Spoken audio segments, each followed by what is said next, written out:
Bismillahirrahmanirrahim. Assalamualaikum warahmatullahi wabarakatuh.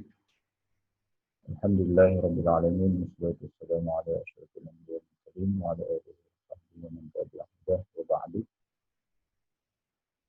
Pada kesempatan ini kita akan meneruskan kajian terhadap ayat 85 dari surah Al-Imran yang pada kesempatan ini kita akan mengkajinya atau menafsirkannya dari sebuah tafsir yang juga familiar di kalangan pesantren,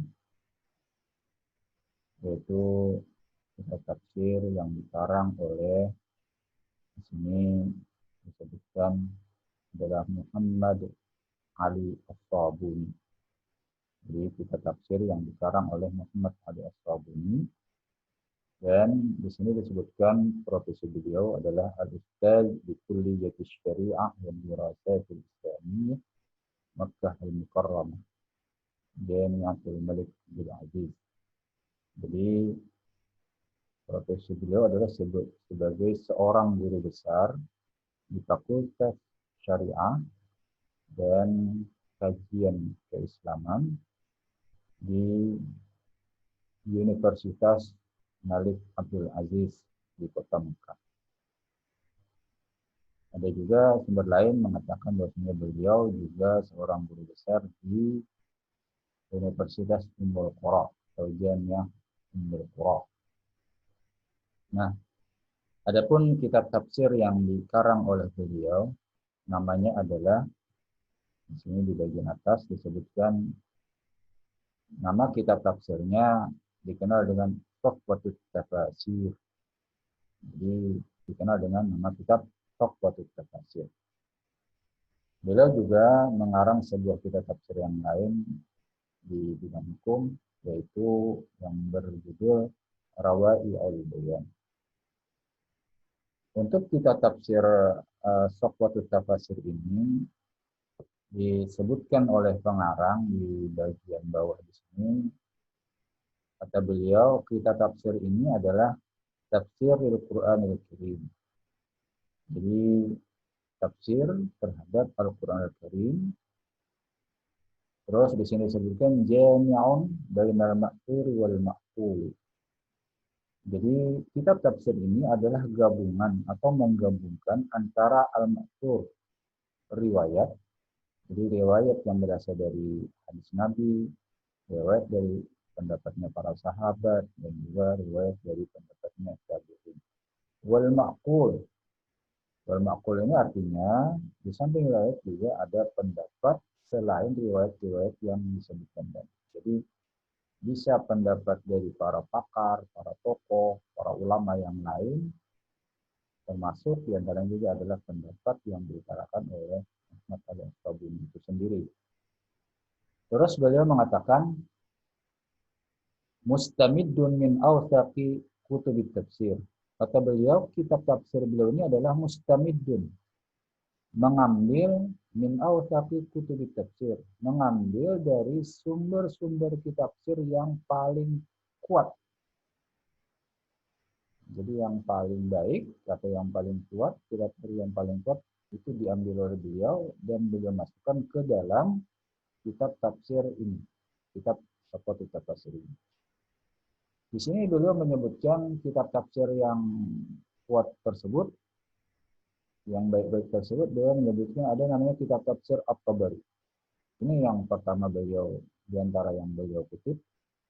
Terus ada kitab tafsir Al-Kasyaf, karya Az-Zamakhsyari. Juga ada kitab tafsir Al-Qurtubi. Nah, di sini juga ada kitab Al-Alusi.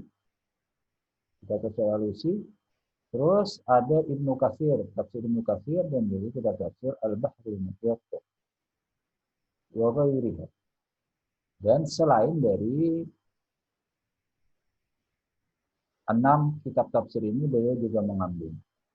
Tapi yang jelas secara umum beliau banyak mengutip dari 6 kitab tafsir ini.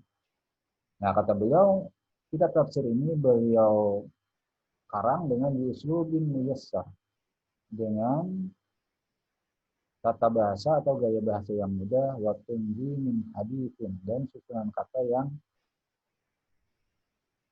modern. Ma'al inayati biwujuhi bayaniyah wal lughawiyah, dan disertai dengan keterangan dari aspek-aspek bahasa dan juga termasuk aspek bayan. Ini yang beliau jelaskan. Jadi inilah kitab Syafatul Tafsir. Nah, baiklah kita langsung kepada penafsiran dari ayat 85 dari surah Al-Imran yang di kitab ini terletak di juz awal di halaman 215.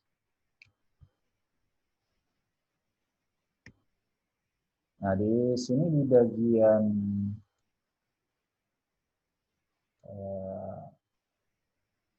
hampir paling bawah dari halaman 215, di sini ada penafsiran secara singkat sebenarnya ya dari tafsir ayat ini. Nah, ini ada ayat wa may yabtaghi ghairal islami dina fala yuqbala minhu. Ini dalam tanda kurung ini, tutup kurung ini, ada wa may yabtaghi ghairal islami dinan fala yuqbala minhu. Barang siapa yang mencari selain Islam sebagai sebuah agama, fala yuqbala minhu, maka sekali-kali dia tidak akan diterima. Nah, beliau menafsirkan di sini ay, atau istilah bahasa gitu, ay itu atau itu artinya tafsir dari ayat tadi. Yatlubu syari'atan. Jadi ia betagi beliau tafsirkan dengan yatlubu, mencari. Ghairal Islam disebutkan syari'atan ghaira syari'atul Islam, yaitu yang mencari syariat selain syariat Islam. Artinya mencari agama selain agama Islam. Ba'da bi'atsatin Nabi alaihi salatu wassalam. Setelah diutusnya Nabi Muhammad sallallahu alaihi wasallam liyadina biha, untuk memeluk syariat tersebut, maka fala yataqabbalallahu minhu, maka Allah tidak akan menerima usaha pencariannya tersebut, atau Allah tidak akan menerima syariat, atau Allah tidak menerima agama yang dipeluk oleh orang tersebut setelah Nabi Muhammad diutus menjadi seorang nabi. Artinya, siapapun orangnya ketika dia beragama atau mencari agama selain agama Islam pada Nabi Muhammad sudah diutus, hingga sekarang, maka usahanya tersebut atau agamanya yang dia peluk itu akan tidak diterima oleh Allah Subhanahu wa Ta'ala. Terus sambungannya di sini disebutkan wa huwa fil akhirati minal khasirin, dan dia di akhirat nanti minal khasirin, termasuk orang-orang yang merugi. Ditafsirkan oleh Imam Muhammad Ali As-Sabuni, kata beliau ay, atau masiruhu ilan nari mukhlidan fiha. Kenapa dia disebut merugi di sini? Karena masiruhu ilan nar, karena tempat kembalinya itu nanti akan dikembalikan ke dalam api neraka. Nah, inilah kerugian dia. Jadi dia dianggap merugi karena ketika dia nanti di akhirat, dia akan masuk ke dalam api neraka. Dan lebih rugi lagi adalah mukhlidan fiha, dan dia akan kekal selamanya di neraka tersebut. Nah, itulah artinya dari tafsir ini, Imam Ali As-Sabuni atau Imam Muhammad Ali As-Sabuni ingin menegaskan bahwasanya usaha untuk mencari agama selain agama Islam setelah Nabi Muhammad SAW diutus menjadi seorang nabi hingga sekarang, karena Islam hingga sekarang masih kokoh, masih tersebar, maka pada dasarnya usaha tersebut akan menjadi sia-sia dan dia akan merugi. Dan kerugian itu akan berlanjut nanti hingga di akhirat kelak karena dia akan masuk ke dalam neraka dan di dalam neraka tersebut dia akan kekal selama-lamanya. Demikian yang bisa dijelaskan dari tafsir ini. Mudah-mudahan bermanfaat bagi kita semua. Assalamualaikum warahmatullahi wabarakatuh.